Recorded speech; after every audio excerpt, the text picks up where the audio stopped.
Hello students, good morning all of you. I am here, Pansar, to teach you science subject of 10th class.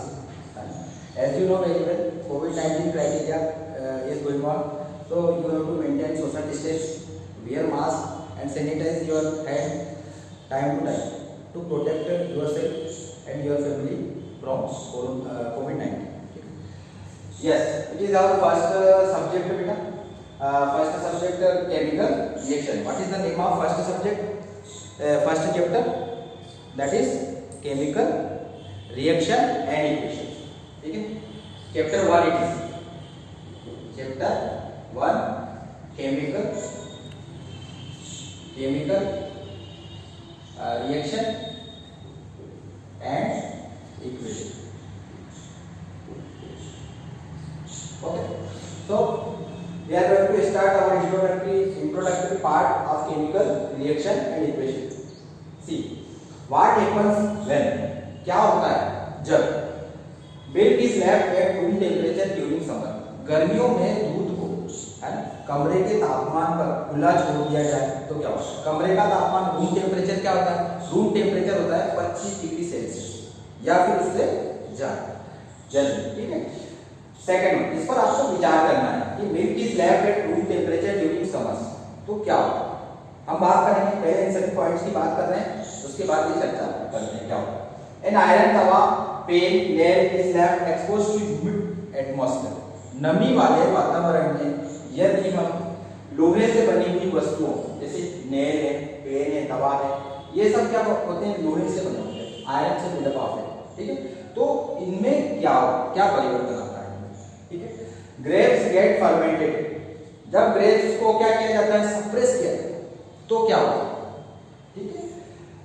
इसी प्रकार आप देखें food is food. भोजन जब पकता है तो क्या होता है? Food gets digested in our body. हम खाना खा लेते हैं, जब हम हमारे पेट में जो भोजन जाता है तो भोजन का पाचन किस तरह से होता है? And we respire. ऑब्वियसली बिना सांस लिए तो हम रह नहीं सकते. हम क्या करते हैं? ऑक्सीजन लेते हैं और कार्बन डाइऑक्साइड छोड़ते हैं. तो क्या क्या परिवर्तन होते हैं आप सभी देख सकते हैं. इसमें मिल्क जनरली क्या होता है? फट जाता है. गर्मियों के समय में मिल्क दूध जो है फट जाता है. ठीक है. और आयरन जो अपना अस्तित्व खो देता है, जो ओरिजिनल उसका अस्तित्व है, एग्जिस्टेंस है, वो क्या हो जाता है? खो जाता है. मतलब क्या होता है? उस पर जंग लग जाता है. ग्रेप्स गेट फर्मेंटेड मतलब क्या होता है? वो किसमिस बन जाता है. ठीक है. उसके अंदर का जो रस है वो निकल जाता है. Food is cooked fruit. जैसे हम कच्चे चावल ले लें या गेहूं लेते हैं, गेहूं की जो रोटी होती है ना, उसका आटा बनता है, फिर हम रोटी बनाते हैं तो कितना वो स्वादिष्ट हो जाता है. Food gets digested in the body. हमारे शरीर में भोजन पच जाता है, क्योंकि हम तो क्या है भोजन के बड़े बड़े कोट खा रहे हैं, लेकिन उसके बाद में वो भोजन पूरा बारीक हो जाता है और उसमें से जो भी विटामिन प्रोटीन हमारे शरीर के लिए आवश्यक है वो चीजें हमें मिल जाती है. हम रिस्पायर करते हैं. तो इन सभी चीजों में क्या हो रहा है? इन सभी चीजों में आप देखेंगे कि जो मेटर है, जो पदार्थ है, पदार्थ का नेचर और आइडेंटिटी दोनों बदल रहे हैं. इन सभी एग्जांपल्स में आप देख सकते हैं कि पदार्थ की जो प्रकृति है, मूल प्रकृति है, वो बदल जाती है और पदार्थ का के जो पहचान है, तो पहचान कैसे करें हम उसको पहचान. जैसे मिल्क इज लेफ्ट एट, दूध जब फट जाता है तो मिल्क तो नहीं रहता ना, मिल्क ने अपना ओरिजिनल जो अस्तित्व है उसको खो दिया. ठीक है. तो ये परिवर्तन आते हैं. मेन चीज ये जो है ना पॉइंट आप लोगों को ध्यान रखना है कि जो सब्सटेंस है उनका नेचर और आइडेंटिटी जो है वो चेंज हो जाती है. ठीक है. अब आगे चलते हैं हम.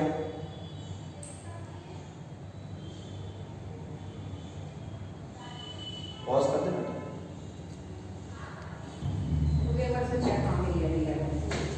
इन सभी जो भी हमने अभी इसके पहले जो एग्जांपल्स देखे थे उन सभी में क्या होता है? फिजिकल एंड केमिकल चेंजेस होते हैं. फिजिकल यानी भौतिक परिवर्तन, केमिकल यानी रासायनिक परिवर्तन. फिजिकल मतलब जो आपको दिखता है ना, जो हमें दिखे. जैसे हम भोजन खा रहे हैं तो भोजन हमको दिख रहा है, लेकिन जब हम उसको भोजन को खा लेते हैं तो शरीर में जो भोजन का पाचन होता है तो वो सब क्या होता है? रासायनिक परिवर्तन हो जाता है. उसका पूरा भोजन का क्या हो जाता है? रासायनिक परिवर्तन हो जाता है. ठीक है. तो जो हमको दिखता है वो हम फिजिकल चेंजेस मान लेते हैं, जो हमको नहीं दिखता है वो सब केमिकल चेंजेस में आ जाता है. ठीक है. तो इन सभी में हमने क्या देखा? एक और चीज है मैग्नीशियम रिबन की, इसमें आपकी टेक्स्ट बुक में बात की गई है. जब हम मैग्नीशियम रिबन को बर्न करते हैं, ठीक है, तो क्या होता है? मैग्नीशियम रिबन क्या है? मैग्नीशियम रिबन एक थोड़ा सा अंडरलाइन कर लें आप सभी। मैग्नीशियम रिबन मैं लिख भी देता हूँ। मैग्नीशियम रिबन क्या होती है? मैग्नीशियम रिबन जैसे ये बच्चियां बालों में चोटी लगाती है ना, तो वैसी एक रिबन होती है, लेकिन इस रिबन की खासियत ये है कि बहुत जल्दी से ये फायर आग पकड़ती है ना, ऑक्सीजन की उपस्थिति में बहुत तेजी से ये जलने लगती है, ठीक है। लेकिन इसको जलाने से पहले है ना, जलाने से पहले इसको साफ करना पड़ता है, रब करना पड़ता है सैंड पेपर से। जैसे कि आप रेजमाल वगैरह यूज करते हैं जंग साफ करने के लिए, वैसे ही ये इस पेपर का यूज किया जाता है मैग्नीशियम रिबन को साफ करने के लिए, ठीक है। तो ये बहुत आसानी से तेजी से आग पकड़ता है, ठीक है। तो इन सभी परिवर्तन ये जितने भी हमने एग्जांपल्स देखे उनका होता क्या है एक्चुअली वो देखें। चेंज इन स्टेट मतलब अवस्था में चेंज आता है। स्टेट को क्या बोलते हैं? अवस्था। अवस्थाएं कितने प्रकार की होती है? जनरली सॉलिड, लिक्विड, गैस, ठोस, द्रव और गैस होता है, ठीक है। ठोस, द्रव, गैस आप 9th क्लास में पढ़ चुके हैं। फिर क्या होता है? Change in colour. इसमें क्या आता है? Change in colour. कलर में कुछ चेंजेस आते हैं। और क्या होता है? Evolution of gas. गैस निकलती है, गैस क्या होती है? निकलती है। और चेंज इन टेम्परेचर, क्या होता है? इसमें तापमान में भी परिवर्तन आता है। जब भी कोई परिवर्तन होता है तो उसमें क्या होता है? या तो टेम्परेचर बढ़ता है या फिर टेम्परेचर घटता है। तो चेंज इन टेम्परेचर भी होता है। हमने ये सब चीजें देखी कि पदार्थ का परिवर्तन होता है तो क्या होता है, ठीक है। अब हम देखते हैं, हमने बात करी थी कि मैग्नीशियम रिबन को ऑक्सीजन की प्रेजेंस में जब हम बर्न करते हैं तो क्या होता है, ठीक है। तो वो जो उसकी इक्वेशन है उसको हम इस प्रकार से लिख सकते हैं। ये मैग्नीशियम का सिंबल है। मैग्नीशियम के केमिकल सिंबल को Mg बोलते हैं, ऑक्सीजन को O2 बोलते हैं, और ये इस प्रकार से आपको MgO2 मिल जाता है, ठीक है। तो इसमें क्या होगा आप देख सकते हैं, जैसे कि आप मैथमेटिकल इक्वेशन देखते हैं उसमें LHS होता है और RHS होता है। In the same manner here in scientific chemical reaction की जब बात कर रहे हैं तो इसमें जो LHS होगा आपका वो दिख रहा है आपको Mg + O2। मतलब यहाँ पर क्या होता है? दो या दो से ज्यादा पदार्थ आपस में क्या करते हैं? क्रिया करते हैं और हमको क्या प्रदान कर रहे हैं? प्रोडक्ट दे रहे हैं, उत्पाद मिल रहा है। तो जो भी पदार्थ यहाँ पर जो भी एलिमेंट यहाँ पर क्रिया में जो भाग लेते हैं उनको क्या बोलते हैं? रिएक्टेंट्स बोलते हैं। रिएक्टेंट्स दो या दो से ज्यादा भी हो सकते हैं। और जो हमको RHS में जो भी मिल रहा है वो प्रोडक्ट है, ठीक है। यहाँ पर हम कह सकते हैं कि हमारे लिए क्या हो जाएगा? LHS हो जाएगा और ये क्या हो जाएगा? RHS हो जाएगा। तो इसमें आप क्या देख रहे हैं? इसमें आप देख रहे हैं कि जो आपका प्रारंभिक पदार्थ है, जो रिएक्टेंट्स है, वो क्या हो रहा है? परिवर्तित हो रहा है, ठीक है। ये चेंजेस किसमें आते हैं? रिएक्टेंट्स में चेंजेस आते हैं। और ये तीर का निशान क्या शो कर रहा है? तीर का निशान शो कर रहा है कि उस तरफ पदार्थ बन रहा है और इस तरफ क्या है? रिएक्टेंट है, इस तरफ क्या है? प्रोडक्ट है। तो इस प्रकार से आप एक केमिकल इक्वेशन को फ्रेम कर सकते हैं जो कि आपके सामने आ रही है। Now we are going to read about balance chemical equation.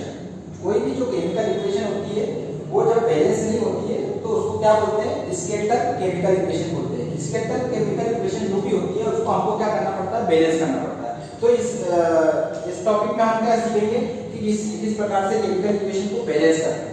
तो हम फॉर एग्जांपल यहाँ पर हमारे सामने केमिकल इक्वेशन दिख रही है जिसमें आप देख सकते हैं ये क्या है?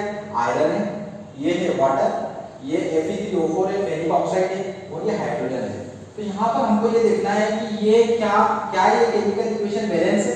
तो इसके लिए हमें देखना पड़ेगा कि जो नंबर ऑफ एटम है रिएक्टेंट में, ये क्या कहलाता है? रिएक्टेंट कहलाता है।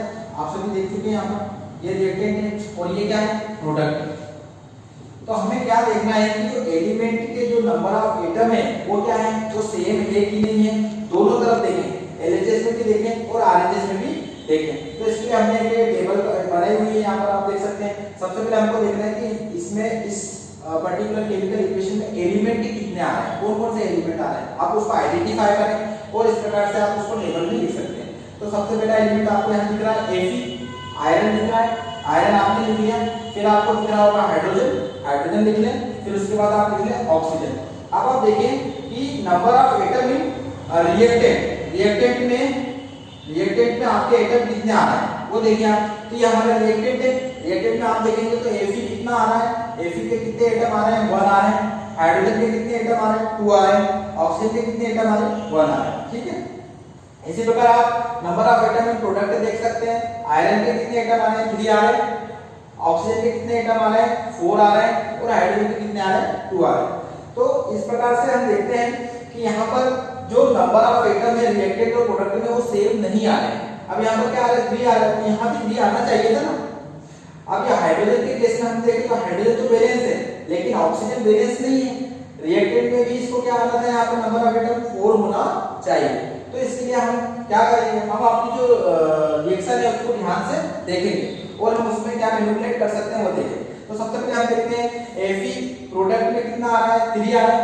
तो हम क्या करेंगे, इसके लिए 3 का मल्टीप्लाई यहाँ पर रिएक्टेंट में फर्स्ट एलिमेंट में कर देते हैं। तो इस प्रकार से हमको क्या मिल जाता है, 3Fe मिल जाता है। और हम ये देख रहे हैं कि जो रिएक्टेंट में आयरन के जो नंबर ऑफ एटम है वो और प्रोडक्ट में आयरन के नंबर ऑफ एटम दोनों सेम हो गए हैं। दिख रहा है आपको, ये 3 है और यहाँ पर भी आयरन 3 हो गया है। ठीक है, इसके बाद हम बात करें ऑक्सीजन की बात करें तो ऑक्सीजन कितना हो रहा है, यहाँ पर 4 हो रहा है। ठीक है, लेकिन रिएक्टेंट में कितना आ रहा है अपना, 1 आ रहा है। तो इसके लिए हम क्या करें, क्या देख सकते हैं आप, ऑक्सीजन यहाँ पर 4 है। अब ऑक्सीजन को 4 बनाने के लिए हमने क्या किया है, हमने यहाँ पर 4 का मल्टीप्लाई कर दिया। ठीक है, ये 4 का मल्टीप्लाई हमने यहाँ पर कर दिया। इस प्रकार से हम देख रहे हैं कि ऑक्सीजन जो है यहाँ पर 4 हो गया है यहाँ पर रिएक्टेंट में। साथ ही साथ में प्रोडक्ट में भी ऑक्सीजन की संख्या कितनी दिख रही है, 4 दिख रही है। ठीक है, अब नंबर ऑफ हाइड्रोजन देखें आप कितने हो रहे हैं, नंबर ऑफ हाइड्रोजन देखें 4 2 जा 8 हो जाएगा। यहाँ पर दिख रहा है आपको 4 2 जा 8, इससे कोई फर्क नहीं पड़ता है। जो फाइनल टेबल आपकी बनेगी उसके अंदर आप देखेंगे कि नंबर ऑफ एटम तो रिएक्टेंट है और जो नंबर ऑफ एटम प्रोडक्ट में है वो दोनों क्या है, सेम हो गए। यदि हमारे नंबर ऑफ एटम रिएक्टेंट और प्रोडक्ट दोनों में सेम हो जाते हैं तो हम क्या कहते हैं कि हमारी इक्वेशन जो है बैलेंस हो गई। ठीक है, और जब इक्वेशन बैलेंस हो जाती है उसके बाद में हमको उसकी अवस्था भी बताना पड़ती है, हर एक एलिमेंट की अवस्था बताना पड़ती है। जैसे हमने बताया यहाँ पर रिएक्टेंट में हमारे पास में 2 एलिमेंट है। अब ये आयरन क्या है, आयरन सॉलिड है। आयरन क्या है, सॉलिड है, ठोस है, इसलिए उसके लिए हमने यहाँ पर यूज किया है सिंबल S। और ये H2 क्या है, H2 यहाँ पर गैस है। आप जानते हैं कि पानी को गर्म करते हैं तो वाष्प के रूप में आसमान में उड़ जाता है, तो ये यहाँ पर पानी का हमने एज ए गैस यूज किया हुआ। और ये Fe3O4 ये भी सॉलिड है, इसलिए हमने इसको सॉलिड लिखा है। और hydrogen gas as you know very well, जो गैस होती है वो हाइड्रोजन होती है। एक यहाँ पर आपको देखने में ये बात आ रही है, कुछ एलिमेंट आपके H2O2 Cl2, इसको क्या बोलते हैं, ये डायटोमिक एलिमेंट है। डायटोमिक एलिमेंट क्या होते हैं, डायटोमिक एलिमेंट वो होते हैं जिसमें आप देखेंगे कि हमेशा आपको 2 दिखता है। जैसे अब ये हाइड्रोजन H2 कैसे बना, हाइड्रोजन जो है सबसे पहले केमिकल टेबल में सबसे पहले आता है, इसका जो एटॉमिक नंबर होता है 1 होता है। ठीक है, इसका एटॉमिक नंबर क्या होता है, 1 होता है। हाइड्रोजन का एटॉमिक नंबर होता है 1। ठीक है, लेकिन इसको फुलफिल होने के लिए इसका एटॉमिक नंबर क्या होना चाहिए, 2 होना चाहिए। तो इसके लिए क्या करता है, ये स्वयं से है ना, हाइड्रोजन खुद से जुड़ता है, हाइड्रोजन खुद से जुड़ता है। ये वाला हाइड्रोजन इस हाइड्रोजन को एक एलिमेंट दे देता है, एक एटम दे देता है, और ये वाला हाइड्रोजन इस एलिमेंट को एक एटम दे देता है। इस प्रकार से आपको क्या मिलता है, H2 मिलता है। In the same manner O2 बनेगा, in the same manner Cl2 बनेगा। O की बात करें तो O क्या हो जाता है, O प्लस O, इस प्रकार से आपको O2 मिलता है। और Cl प्लस Cl आपको क्या मिलता है, Cl2 मिलता है। तो ये डायटोमिक एलिमेंट है, तो जनरली आपको केमिकल इक्वेशन में इस फॉर्म में दिखेंगे, देख सकते हैं आप। ठीक है, ओके स्टूडेंट्स, आपको अब इसमें क्या करना है कि आपके पेज नंबर 6 के क्वेश्चन दिए हैं वो आपको सॉल्व करना है, वो आपको लिखना है। इसके आंसर्स आपको व्हाट्सएप ग्रुप में सेंड कर दिए जाएंगे। साथ ही साथ में हमने आपको बैलेंसिंग करना सिखाया है, तो बैलेंस केमिकल इक्वेशन कैसे करते हैं वो आपके लिए होमवर्क ये भी देख सकते हैं आप। इसमें आपके सामने मैंने 4 केमिकल इक्वेशन दी हुई है जिसको कि आपको क्या करना है, बैलेंस करना है। बैलेंस करने के लिए क्या करेंगे, पूरी मेथड आपको अभी मैंने समझाई हुई है, आप खुद भी बुक में से पढ़ के समझ सकते हैं उसको, और ये आपका होमवर्क है, इसको आपको 2 दिन में कम से कम कंप्लीट करके रखना है। पेज नंबर 6 के जो क्वेश्चन है वो, और साथ ही साथ ये केमिकल इक्वेशन है। ठीक है, केमिकल इक्वेशन में यदि बैलेंस करने में आपको कोई प्रॉब्लम आती है तो आप व्हाट्सएप में चैट के माध्यम से क्वेश्चन पूछ सकते हैं या कॉल करके या समझ सकते हैं।